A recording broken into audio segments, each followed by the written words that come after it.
Boleh nggak ya memakai obat tetes mata dan tetes telinga pada saat puasa?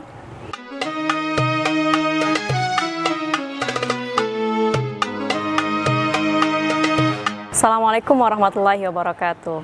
Alhamdulillahirrabbilalamin. Wabihi nasta'in ala umur dunia waddin. Salatu wassalamu ala asyrafil anbiya'i wal mursalin Sayyidina wa nabiyina Muhammadin wa ala alihi washabihi ajma'in amma ba'd.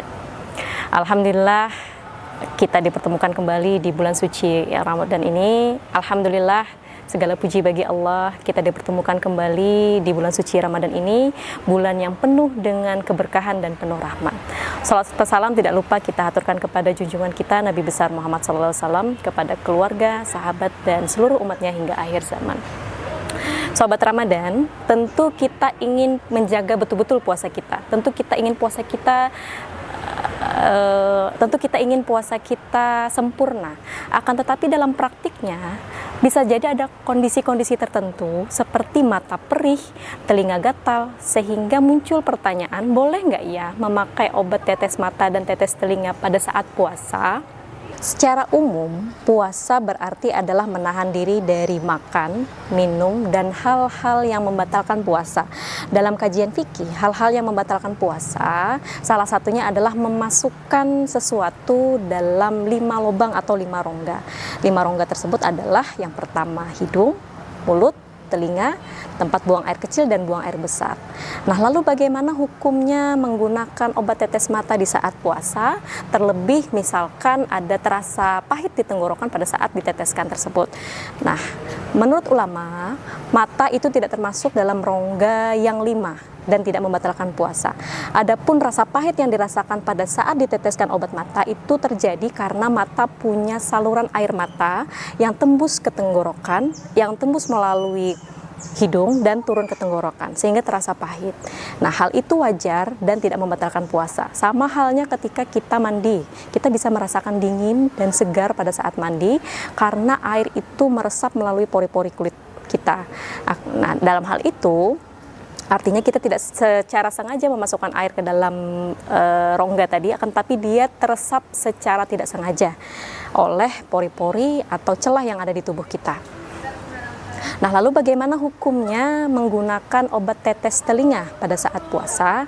Menurut Imam Syafi'i, telinga adalah salah satu rongga yang tidak boleh kemasukan sesuatu pada saat puasa. Nah, tidak boleh kemasukan sesuatu, maksudnya adalah tidak boleh memasukkan benda melebihi batas yang bisa dijangkau oleh kelingking.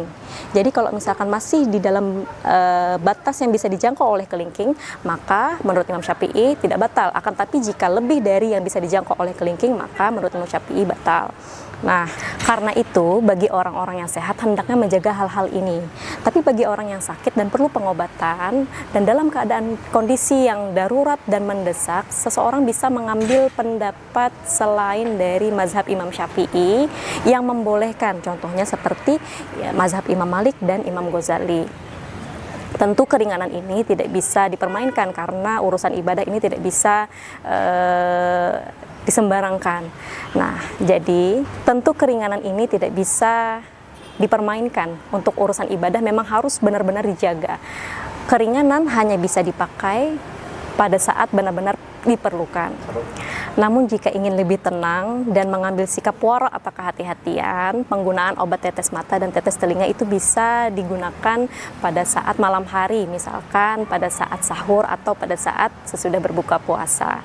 Nah, namun pada saat orang yang memang dalam kondisi benar-benar darurat dan harus dilakukan pada siang hari, misalkan dalam keadaan sakit mata, kemudian iritasi, infeksi atau gangguan telinga yang mengharuskan ada pengobatan lanjut, maka hal ini diperbolehkan dengan cara mengambil pendapat selain dari Imam Syafi'i, agama yang penuh dengan kemudahan. Allah Subhanahu wa Ta'ala tidak menginginkan kesulitan bagi hambanya, akan tetapi menginginkan kemudahan bagi hambanya. Semoga dalam Ramadan kali ini menjadi momentum bagi kita untuk memperdalam ilmu fikih, sehingga pada saat kita berpuasa kita tidak hanya sah secara hukum, akan tetapi mendapatkan ketenangan dan kepastian dalam menjalankannya. Oke, semoga ibadah kita diterima oleh Allah Subhanahu wa Ta'ala, puasa kita dilancarkan, disehatkan dan dimudahkan, dan kita dijadikan hamba yang bertakwa. Wabillahi taufiq wal hidayah. Assalamualaikum warahmatullahi wabarakatuh.